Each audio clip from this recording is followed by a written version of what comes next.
All right, well, welcome everybody to the first ever episode of the Buried Bible Podcast, where we explore the Bible through the lens of the ancient world.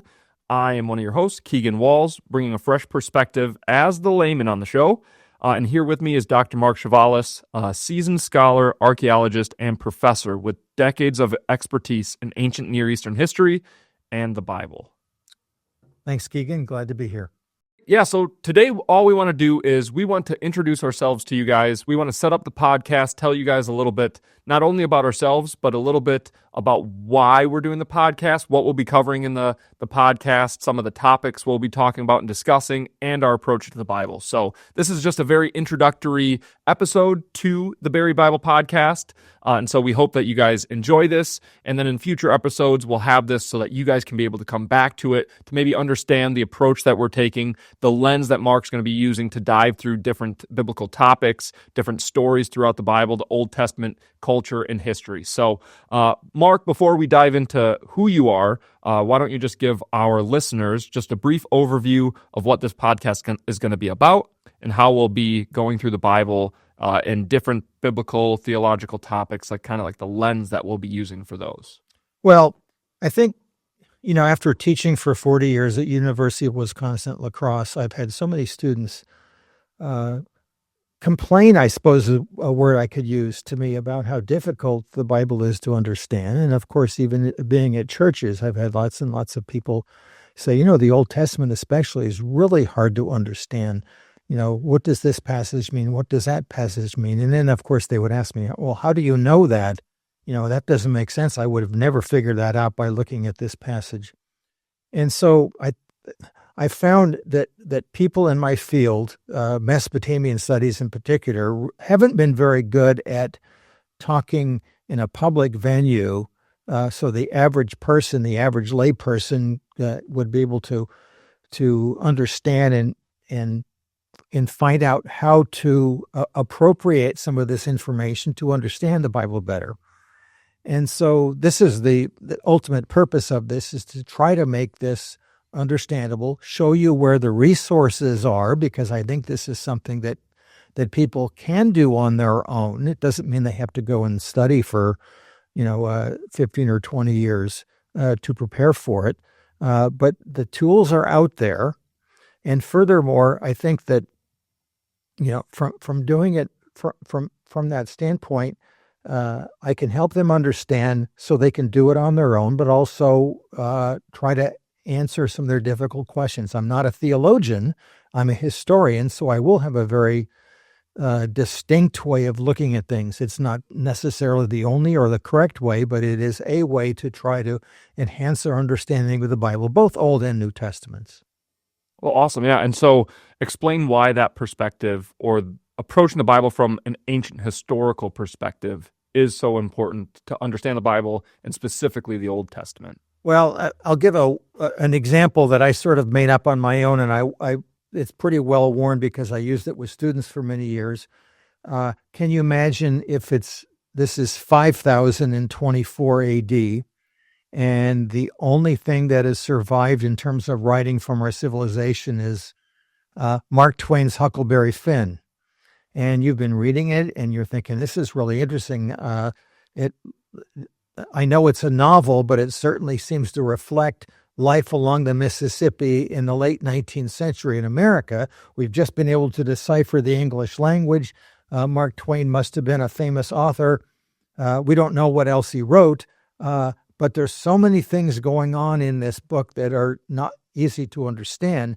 Then all of a sudden, people from this 3,000 year, in the future civilization began excavating the North American continent, and they come across the Library of Congress. And of course, it would take a long time to excavate and to decipher all these books. And I don't know how they actually survived all that time, but let's just say they all survived. Then you would now have all of these books to help you understand Mark Twain's Huckleberry Finn. Obviously, there'd be a lot more to that, but the point is it would sort of provide a context for understanding Huckleberry Finn. Now, in the same way, this is exactly what has happened to us especially with the Old Testament. The Old Testament is actually a product of a dead civilization. What I mean by that is that the ancient Israelites did not live in a historical vacuum. They lived amongst lots of other peoples. You mentioned the word ancient Near East. We call it the ancient Near East. Today that comprises primarily from Egypt to Iran and everything pretty much in between, Iraq, Syria, Israel, Lebanon, Jordan, Turkey. In this region during Old Testament times, and so this would be the second and first millennia BC, the 1,000-year markers, and so let's say from 2000 BC and even earlier, but this time period was the first literate civilization. And when the Israelites come onto the scene, they're actually quite late. They're newcomers to this area.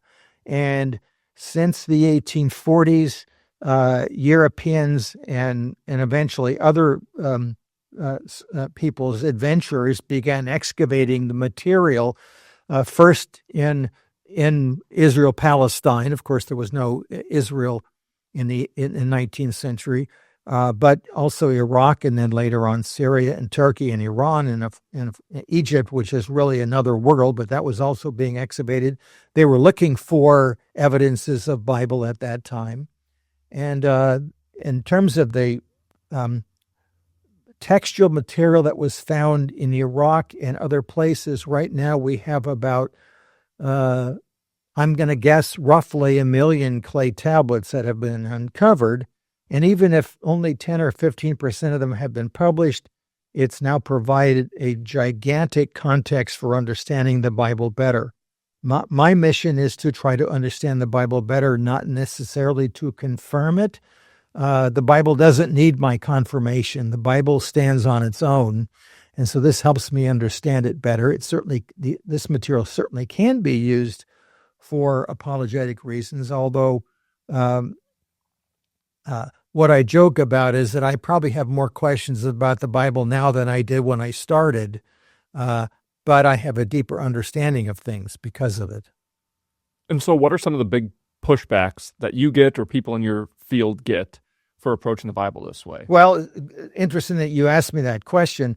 One of the volumes that I edited is this one very imaginatively called Mesopotamian, the Bible. And the first article in here is one that I wrote about the discipline called Archaeology, which is probably something that most of you have never heard of. It's people who study the cuneiform languages. Those are the languages from Mesopotamia. They wrote on clay, by the way, and by writing on clay, the material survived for a long time. But when they were first uncovered in the 19th century, British and French and Germans, earlier versions of the biblical flood story were found, and it seemed very confirming until they found out that they were actually physically earlier. They had been written earlier than the biblical one. And so now theologians, especially and other clerics, became suspicious. Well, how do you know it's earlier, and what does that mean? It seemed to be quite threatening to especially the Victorian world in merry old England, and of course also in France and in Germany. Of course, very strong either Catholic or Protestant traditions, and so they knew their Bible quite well. They found material that sometimes seemed earlier, sometimes seemed to contradict it, and then of course it also put a little wrench into understanding Scripture. Scripture didn't seem to be written in a vacuum any longer. It was written in a real life context with real people. These stories were not props on a board or simply Sunday school stories. They actually were real life events. But the point there is that it was written later than some of this material. So how do we deal with this? It seemed quite threatening. And that relationship, by the way, between biblical studies and ancient studies has sort of been wary of each other because of this. You know, you come up with a new discovery, and this new discovery seems to provide a different shade to a biblical text or story. Well, how do I deal with that? I've always thought this about this text. Now this new document or new discovery has made me think differently about it. And my response is, we have to realize that sometimes we are beholding or holding on to our ability to interpret a text rather than allowing the text to speak for itself. And so, like I said, I'm not a theologian. I obviously have my own theological beliefs, but I'm not an expert in that. And so I'm going to simply be looking at this from a historical standpoint, trying to understand the text and how it helps me deepen my understanding of it and ultimately deepen my own faith. Yeah, and I'm sure that throughout episodes and different topics we discuss, it'll ruffle some feathers, otherwise, or like kind of like turn up or create some maybe unique perspectives or thoughts that are contrary to people's upbringing or church traditions, specifically like Genesis, right? So like when I started meeting with you and learning this stuff, it was eye-opening to me, right? Because I always thought of myself as, no, I just read the Bible literally. And that's a legitimate thing, right? I only know the English language. I don't even know Spanish or French. I don't know ancient Hebrew. I don't know Greek. So I'm just reading the translation that I have. And I'm just, in my mind, reading it literally, which is a lot of, I think, some of the pushback that I hear in terms of like in this world of the historical context of, well, the Bible still speaks to me today. And it's almost like, well, I know context is important, but it seems like it's too much context. And I'm reading it how I'm reading it.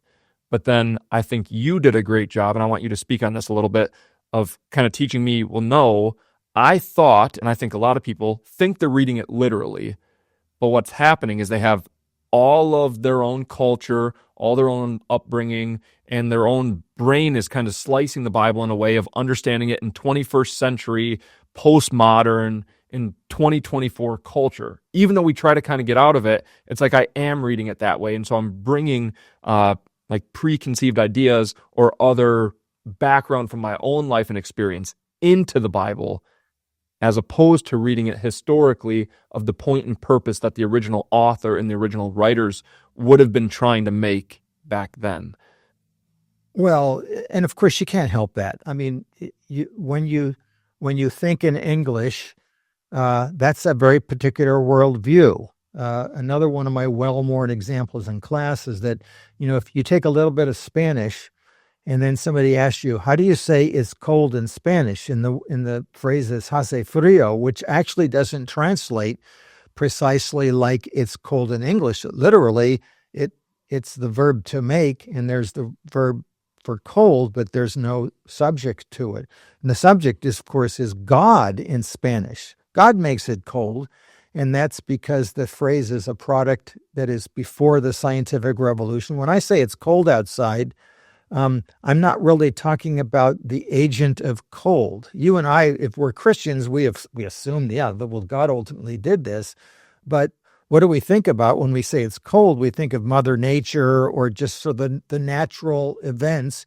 We're thinking like a post-scientific revolution person. So I think in English. I can't help it. I'm a North American male. 70 years old. I have all these things that I can't necessarily get out of, but I can try and understand that the Bible was written in a different context. You and I, when we speak to each other, and if we just chat and talk about sports or whatever, I say, oh yeah, the Packers wiped out the Vikings or whatever. You already know that I'm not to be taken literally because I'm using all these Wisconsin type figures of speech that would not be well understood, by the way, in 5024 AD. And so when we're reading the Bible, the same thing occurs, is that God saw fit to have this written by a real human being in a real life context.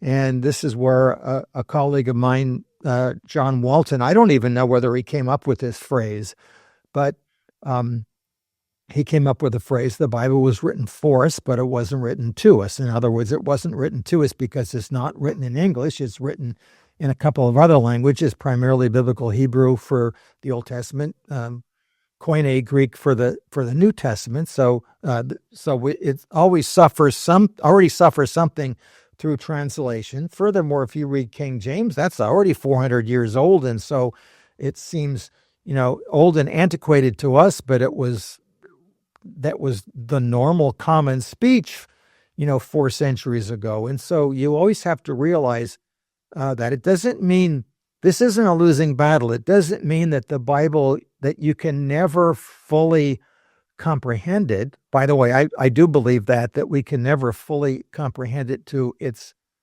maximum. And I also believe that if you're 4 years old and you have the mentality of a 4-year-old, you can understand the simplest things about the Bible.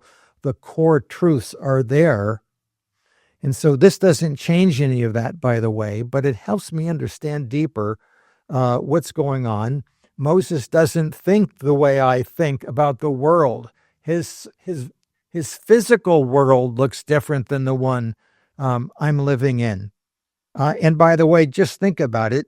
Can you imagine somebody from 21, 24 coming back here and we would talk science with them? They'd be scratching their head. Do you hear what you're saying? You actually believe such and such? I can't even tell you what it is, but the point is that they're going to have a much deeper understanding even about the nature of the universe than we have, and we would expect that. And so hopefully they won't make too much fun of us. And so what my goal is to try to understand the mind of a biblical Hebrew as best I can, and then by doing that, it helps me understand the Bible a little bit better. It'll tweak things. It'll help me understand the nature of God better. And so I think because of that, it's a worthy enterprise. It's not necessarily for everyone. You don't have to do this. Although now in this day and age, because of the access of the internet, there are so many resources out there. And of course, one of my goals also is to make sure that I can help guide you to what are the best resources, the ones that have been peer reviewed, that have stood the test of time. Because, just about anybody, can say something about, let's say, Mesopotamia, but you don't find that many people who have actually devoted their life to studying it. Yeah, for sure. And these are bad examples, but yeah, I think to the average person, like if you're like, well, no, I don't want to dive into scholarly things, or no, it's just, you're just going to be saying a different view and changing the one that I have. Like you said, it's enriching it, it's enhancing it, and it's kind of like, I love Hawaii. I think Hawaii is the greatest place on earth. It's beautiful, right? And so I go to a beach and I can see the beauty of the ocean. I mean, it's lovely, it's beautiful. I mean, aqua green. I can see the coral from above. Now I can sit on the beach and it's still amazing and relaxing. I'm on a beach in Hawaii. Then I can get in and start swimming, and I'm swimming above the water. Still beautiful and amazing. It doesn't take away saying, oh, sitting on the beach isn't good enough. It doesn't mean that, oh, swimming in the ocean is not good enough. But then I put my snorkel gear on, and then I go below the surface, and I kind of go deeper to the layers and the nuance. And all of a sudden, I can really see the color of the corals, and I can see the different fish. And all of a sudden, I'm swimming next to a sea turtle. All of it's beautiful and good. I mean, you do a flyover of Hawaii, you can understand the beauty that's there. Yeah. I can be on the beach. I understand the beauty from a different perspective. It's still the same beauty in the water. And then when I really go deep and I dive into the layers of it, at least in my mind, that's how I kind of cut it up to understand of it doesn't change the fact that it's still beautiful and that it's still the same ocean and beach there, but I can get the layers and the depth and the nuance that's to it. And so that's kind of how, at least in my mind, maybe for in layman's terms, that's kind of how I decipher like what you're saying and what the historical context approach to the Bible brings. Yeah, in fact, for somebody my age, I could say it's kind of like watching TV. When I was a little kid, it was really fun watching TV in the 50s and early 60s. I could watch a baseball game and I could tell the difference between the two teams, and it was really a lot of fun. And then, of course, compare that now to, HD and color and all these other things. In fact, it's kind of funny if I go back onto YouTube and watch a baseball game from like 1960, I'm thinking, why don't they have a wide angle? Why don't they show over here? I'm thinking, oh, we didn't know anything about that back then. I don't want to go back to that now. And so the difference is, of course, you can now look at the Bible through, living color, through another lens.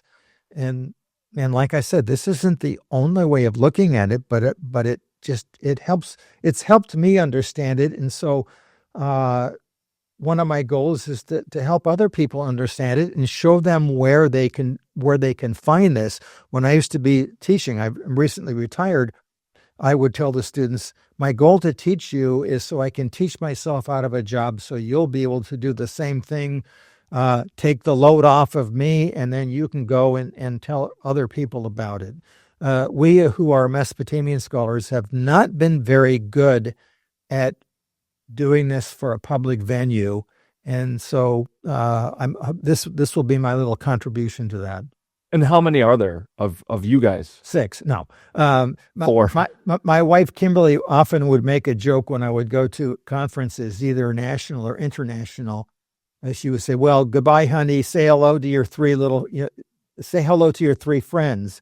And our international conference, by the way, called the Rencontre Archaeologique Internationale, bad French, is only in the U.S. once every 10 years. And so I think this year it's somewhere in Central Europe. I forget where now. But I've been to them a couple times, and maybe a few hundred people will show up. And by the way, they're not all cuneiform scholars. Some of them are just archaeologists and others who are interested. But a couple hundred would be a good answer. And then how many are like Christian Bible believing? Oh, I don't know what the answer is, but I would take a guess that it probably would be about the same as you have in general culture. Yeah. And so, I don't know what the percentage would be, but it wouldn't be high. Okay, so very few. And then, especially of your esteem, you got to be towards the upper echelon. You don't like to say that, but I mean, you go look at people's different work and stuff, and you're like, oh yeah, I knew that guy. Oh, I ran in the same circle as him. So you got to at least admit you're one of the top scholars in this Bible-believing ancient Mesopotamia world. All I can say is that if this was a baseball analogy, I would say, yeah, I did play in the major leagues, and I actually got to know and talk to Willie Mays and Henry Aaron, and you know what I'm saying is, yeah. But and so I'm well aware of my deficiencies. But thank you. All right. Well, now let's dive more into you. So I guess mine's quicker, so I'll start with me. Get to know me, Keagan Walz, 30-second overview. This will be much shorter than Mark's. And so my background is currently I'm in real estate. I do social media and ministry. I've spent the last 10 years of my life after coming to faith working and serving in the church in different areas, from children's to youth to young adults. I've been creating content for those types of things. And ultimately, my passion is just Jesus. I want to serve and be faithful to whatever he calls me to. I've been in full-time ministry. I've kind of been in the business world here now for a little bit. And through my passion of Jesus, serving people, video, content creation, it's kind of led to the culmination of this. And so really, it's just kind of combining the passions and the way God's wired me, where I'm at right now, to be able to kind of further the Bible, further people's understanding, help them to understand. And again, for the fact of you being such an incredible resource to me, kind of recognizing and understanding, like, Mark is incredible. He doesn't like to say it. Just brilliant when it comes to history in the Bible. Brilliant. Has been so beneficial to me, has been so beneficial to so many people in our community and beyond. And so it's kind of like we have this unbelievable resource. I have at least somewhat of the ability to be able to do podcasts and host something like this. And so it's putting those two things together and being like, I don't want Mark's brilliance and expertise just to be trapped to this, or somebody who's not going to read his book, but to be able to push it out there, not just adding another voice in the sphere of podcasts, but a voice that really, in my opinion, and I would say anybody that knows Mark, somebody who belongs and is absolutely qualified to be in that sphere and have their own podcast. And so ultimately that's me. And fun thing is, hopefully this episode is the most I ever talk on this podcast. when we were discussing it, I was like, "Oh yeah, Mark, you should do a podcast. I can totally help. I'll run the behind the scenes." Mark's like, "No, I want you to be on there and ask questions." I said, "Mark, you're the scholars guy." And then very kindly, he's kind of like, "Yeah, but I need somebody that might ask questions of like the normal person and the layman." I said, "Oh, you just need like an average Joe. Yeah, I can play that role perfectly. So if that's what you need, you just need the layman or the dummy. I can play that role to perfection. I've been working at it for 30 years. So yeah, here we go. That's my contribution to this podcast. And so why don't you can obviously explain who you are and your credentials a lot better than me. So why don't you just kind of do that 100-foot overview of, you have a PhD, where you studied, and who you are, your credentials. Okay, great. Well, by the way, you're being too modest, because this wouldn't be happening without Keagan. That's all I'm going to say. But I'm very happy to be here and do it. My old adult children, who Keagan knows, a number of them have encouraged me to do this, and I dragged my feet for a long time. But this is definitely a God thing that we've come together. So my name is Mark Chavalas. I'm born and raised in Southern California. As a kid, a young teenager, I loved baseball. Was going to play for the Dodgers, but I was only missing one thing: talent.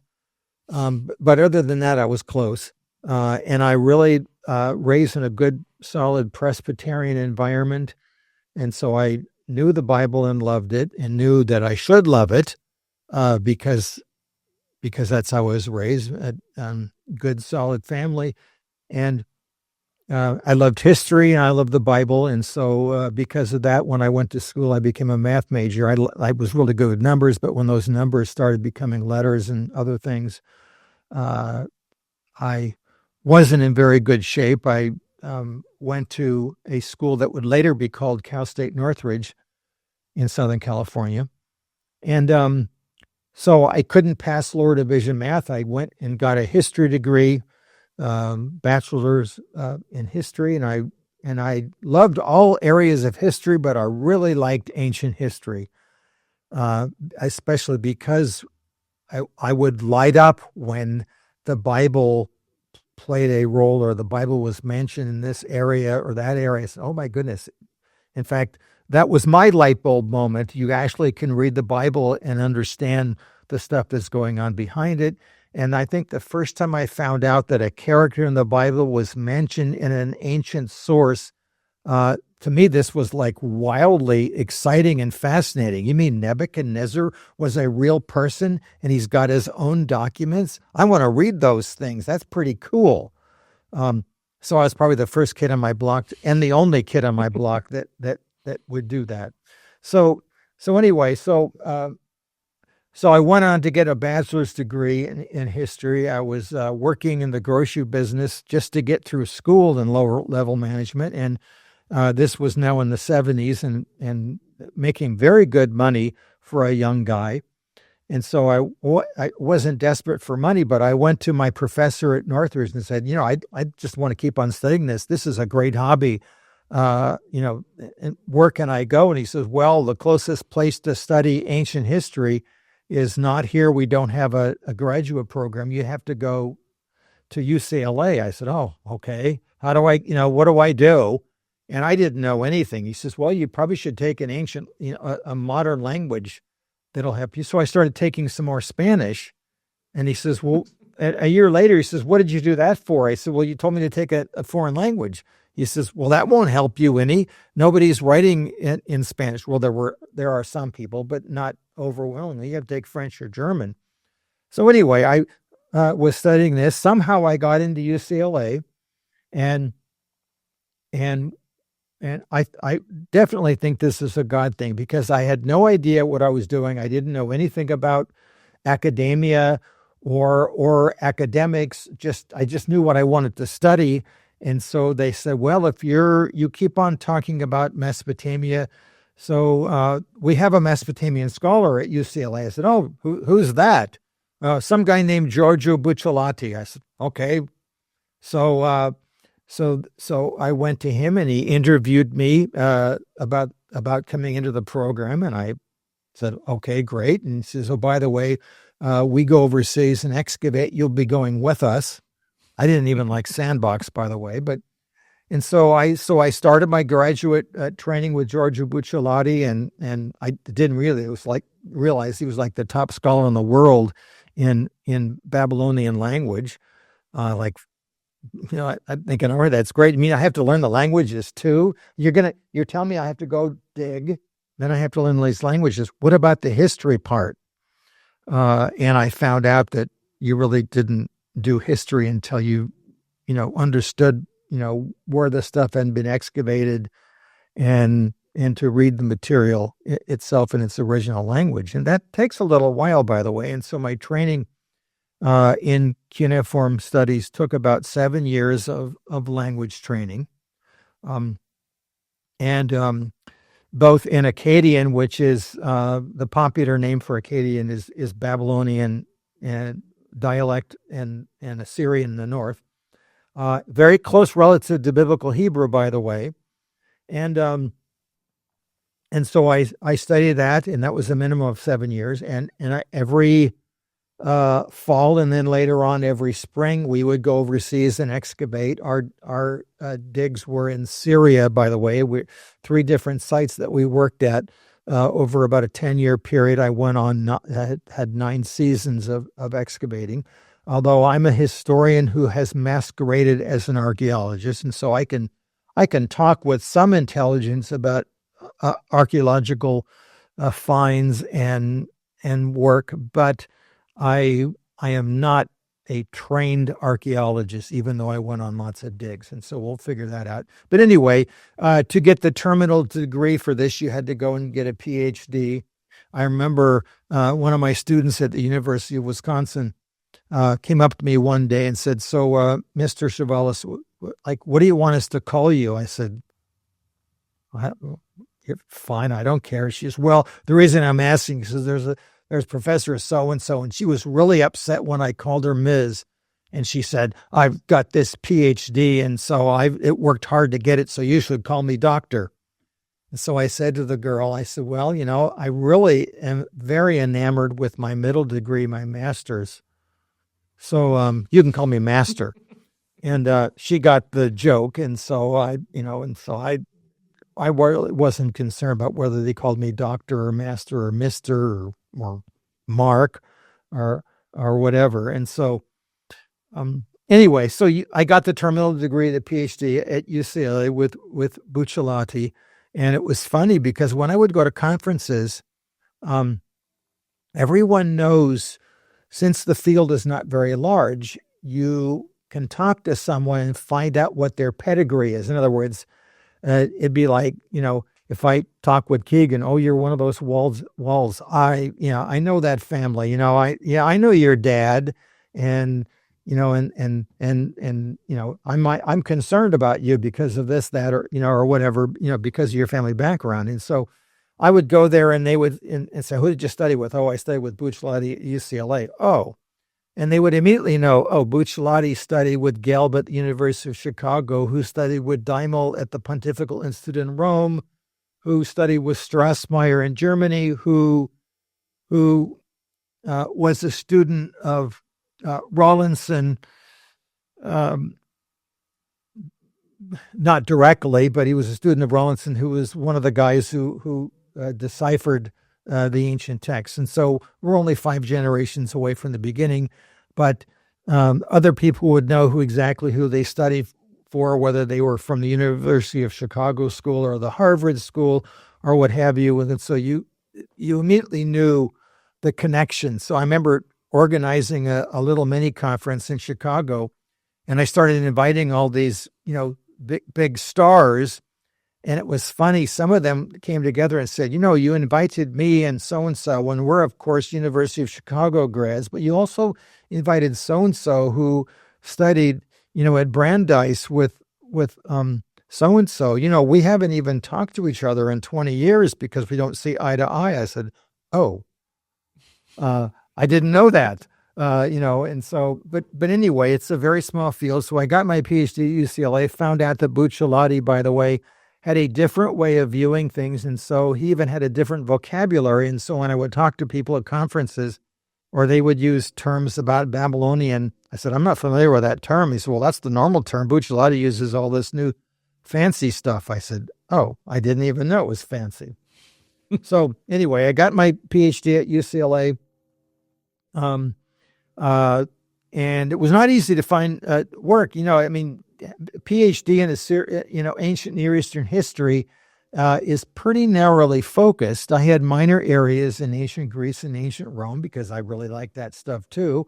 And so I realized if I wasn't going to get a position at Harvard or Yale or a place that actually does specifically cuneiform studies, I had to be willing to be a generalist. And so University of Wisconsin at La Crosse in the late 80s was looking for somebody who taught ancient history / archaeology. So I said, I guess that would be me. And so I got the job, and I've been there ever since, 35 years of teaching at University of Wisconsin La Crosse. We would teach either general world history and then your own specialty. After being here a couple of years, I asked my department chair, hey, I'd kind of like to teach Babylonian language. He says, well, if you think you could get any students. And this was about the year 2000. And the first class I had 55 students sign up. And over 30 of them survived. I mean, they all survived, but 30 of them actually finished the course. And so you just never know. Wow, that's incredible. And then you've also you've had other experiences in terms of being invited to go teach at like Harvard, Yale, or other universities. Yes. Well, I had fellowships there. I wasn't invited to teach there.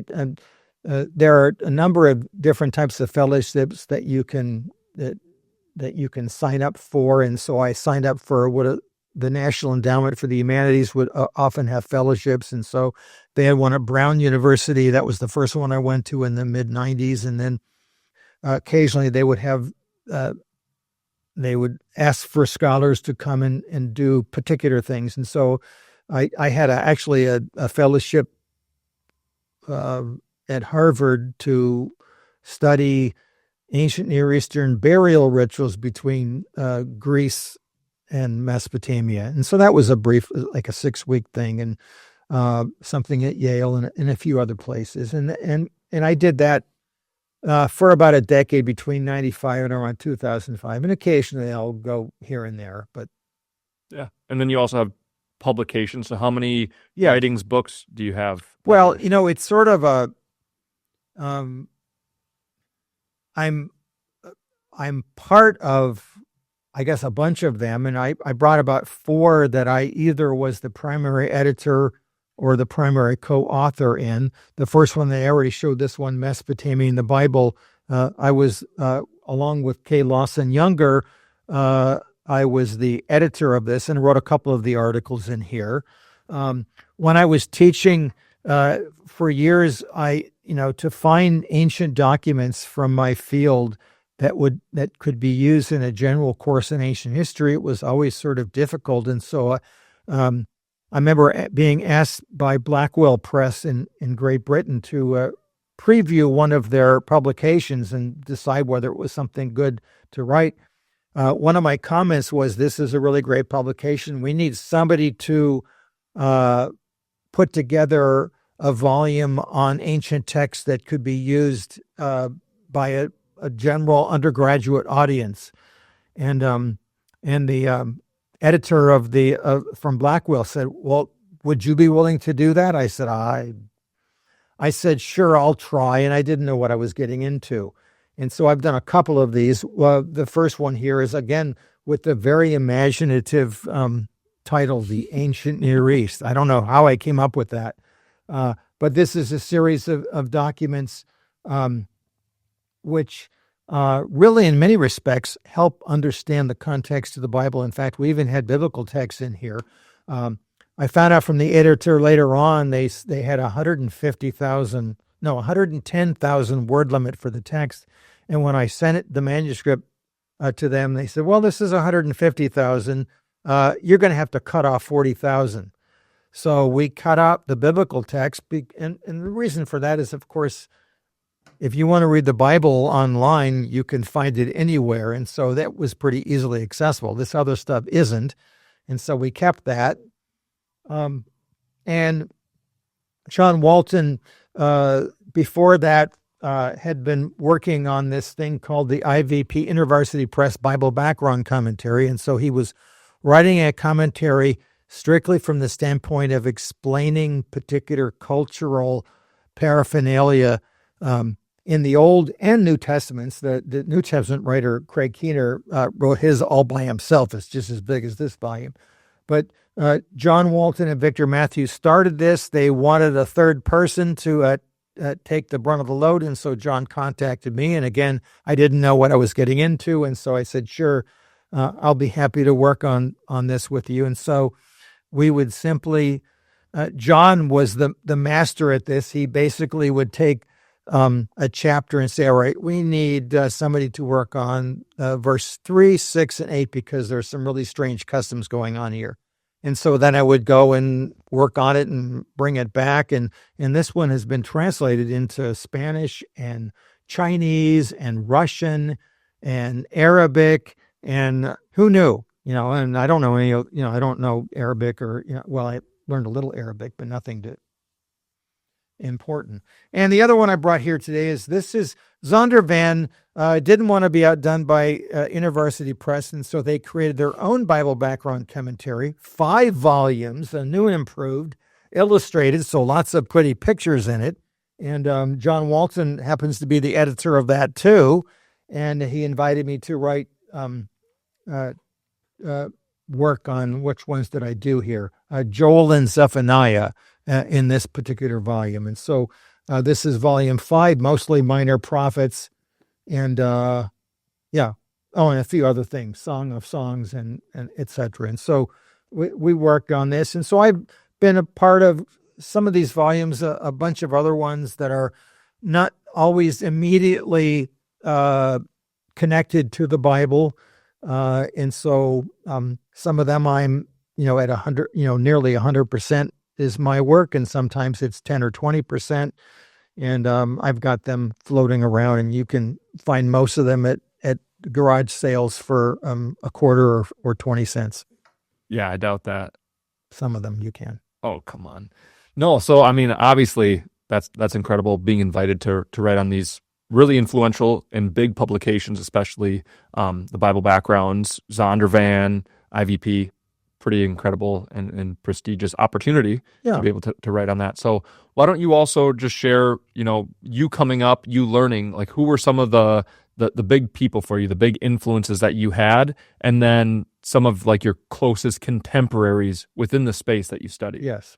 Well, first, the people I studied with, sometimes I think God has a sense of humor because I had no idea what I was getting into. I had no high designs. When I went to UCLA, it was because this stuff was fun. It was a hobby for me. It really didn't even occur to me at that point that I might even make this into a vocation. I couldn't think that far ahead. In fact, if I would have thought that far ahead, being a Bible-believing Christian, I probably would have gone to a Bible college rather than this. And by the way, there's nothing wrong with going to a Bible college, but the fact that I didn't means that a secular school like the University of Wisconsin would probably not have been as interested in me because I would have had either Bible college or seminary training, and they would have said, well, this person's sort of sectarian. We'd rather take a chance on somebody who has secular degrees. And so all my degrees are secular. Bachelor's at Cal State Northridge, a master's and PhD at UCLA. And so being a Bible-believing Christian, I went through that program. It meant that I was now uniquely qualified to teach in a secular environment. And there are very few of us, for example, who have done ancient/Old Testament type materials, teaching in a secular context. And some of my colleagues, we can sort of commiserate with each other about, how do you navigate in that type of context? And it's certainly doable. Anyway, well, But when I went to UCLA, you know, the people who trained me, again, I didn't really know anything about that. I told you about this fellow Bucciolati. He's still alive. He's a devout Catholic. And so he had a strong respect for the Bible, even if he and I didn't necessarily always see eye to eye about it. And of course, since the subject was Mesopotamia, the Bible was sort of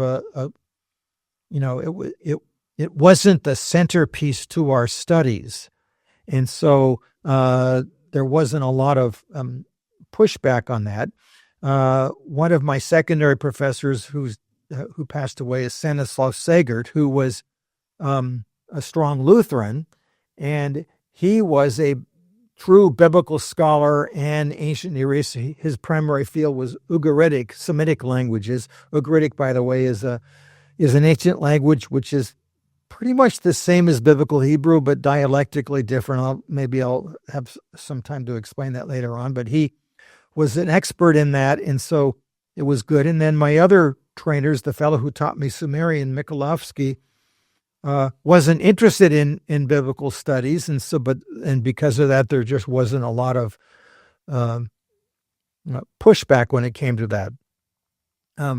When I began going to conferences and meeting other people, someone like, for example, John Walton and I got along quite well when we would go to conferences. We actually roomed together quite often in the early years, and he went to Hebrew Union College and got some degrees, and Victor Matthews also ended up teaching at Southwest Missouri State University.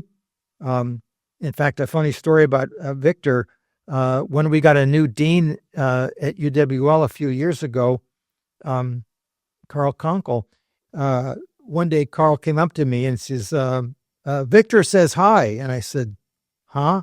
Victor Matthews. I said, how do you know him? Oh, he was my mentor at Southwest Missouri State. I said, oh. I said, does he like me? I mean, are we good? He says, yes. So anyway, those two fellows are who have been in the field, very, very important.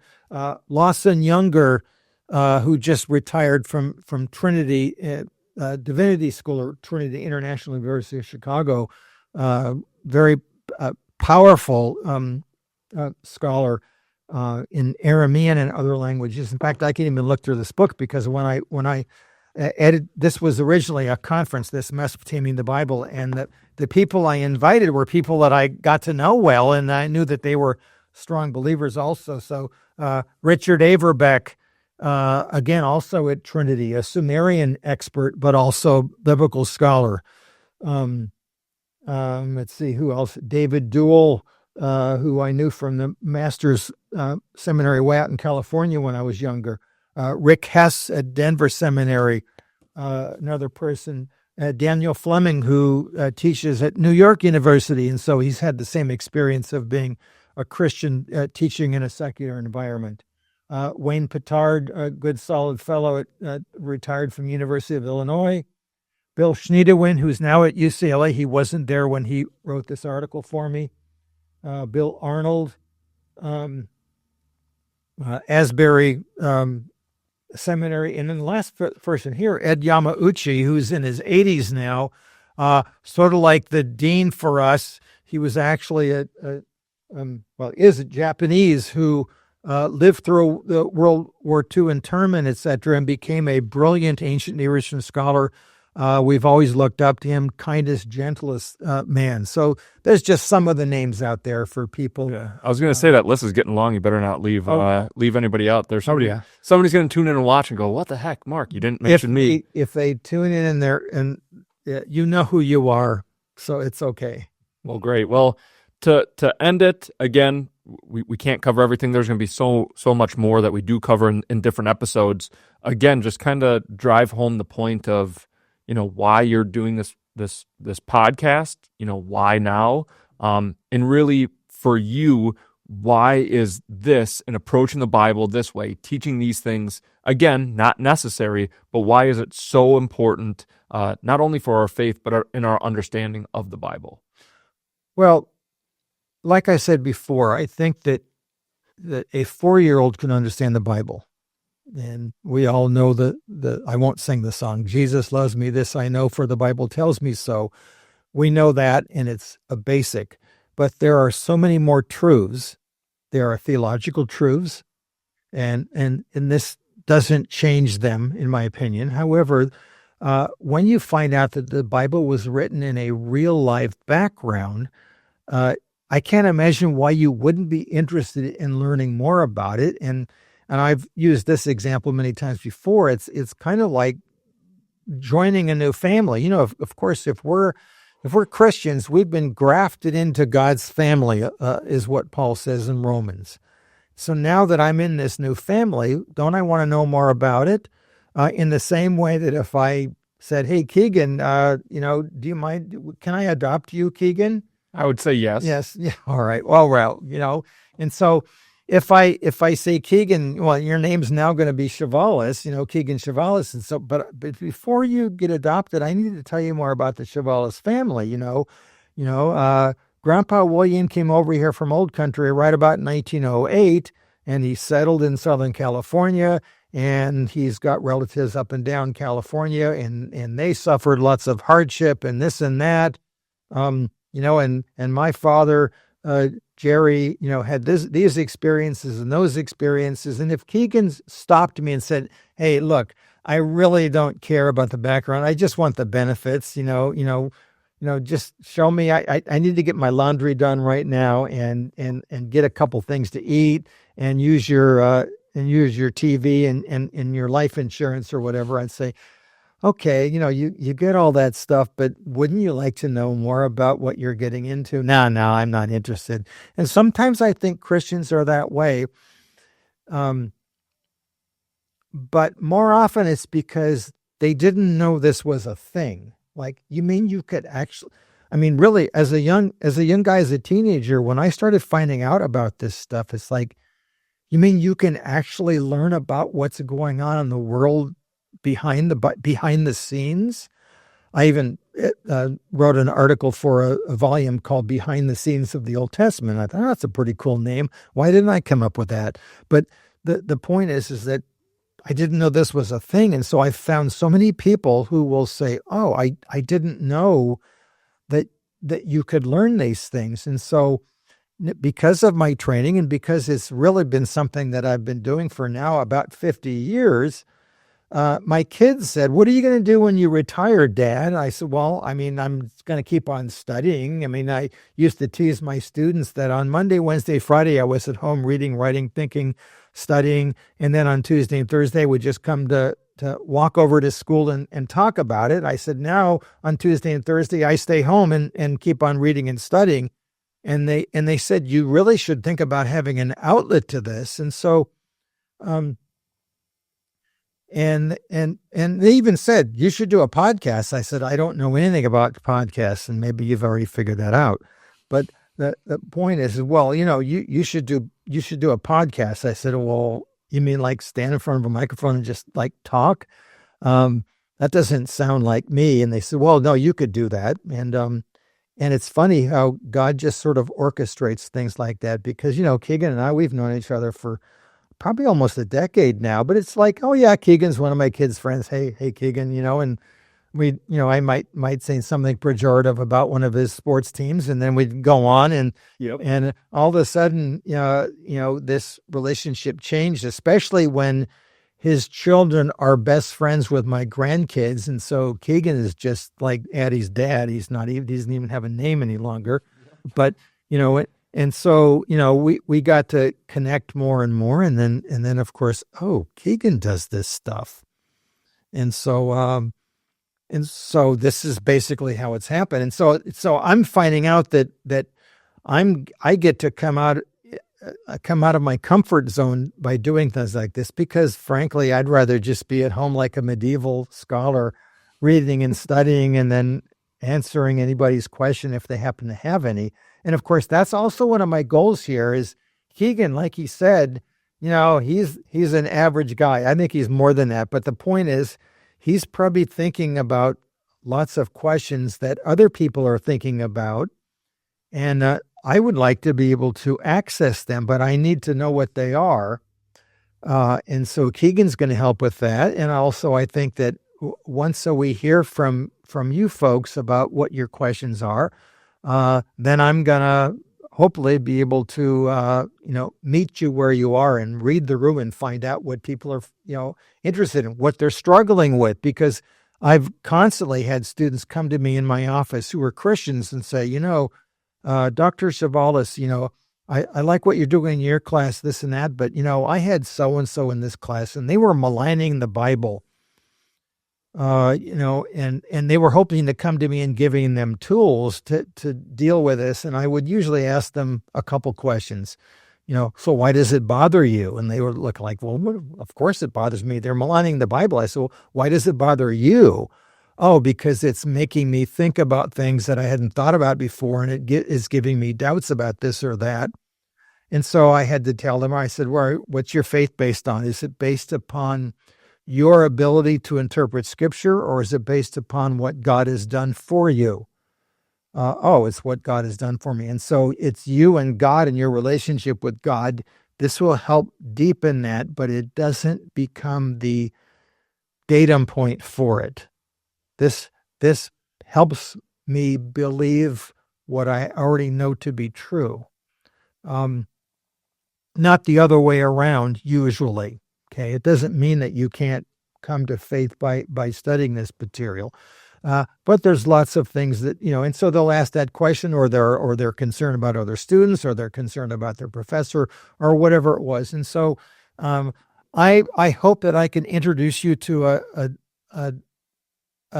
a world behind the Bible, which, by the way, will probably generate a lot of answers, but it also generate a lot of questions for you. And I guess my fatherly advice is just be patient with it and realize that God's a good God. He's behind all this, and don't rely on your powers of interpretation. So in other words, if this alters one of your belief systems because of such and such, realize that you were relying on yourself and not God. So, for example, if somebody goes and finds a temple of Zeus in Greece somewhere, that's not necessarily confirmation that Zeus is the true God just because I found his temple. So if I go and let's say I find Noah's Ark, that would be really cool, but it wouldn't prove the Bible. It wouldn't prove the theological power behind the Bible. It would prove that, one of the stories about the Bible seems to have some historical credence to it now.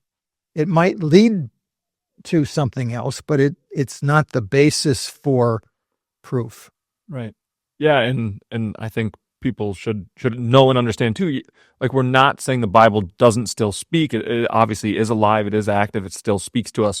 But again, it's enriching and deepening the kind of the lens and the understanding. Because I know you mentioned like me and us starting to meet. It did that for me. I was one who, I studied more like theology and stuff. But again, I didn't know this world even existed, right? We only know what we know. Yeah. And so also for the other people, just because I get access to you in terms of like wrestling and sending you a text, and then you'll respond back with an answer, and then I go, I'm not even sure the question is even relatable or a good question. Like I don't even think it applies to the text now, and I kind of just wanted a simple one word answer, like, okay, what does this mean? And now it's like, I don't think my question makes sense, and also now I have 50 questions, and so I think it's good for people to know too. Yeah, it's this journey of the journey. You approach it, and even in our short time, like studying these things and me diving into them, I'll come to the text or I'll come to a story or a topic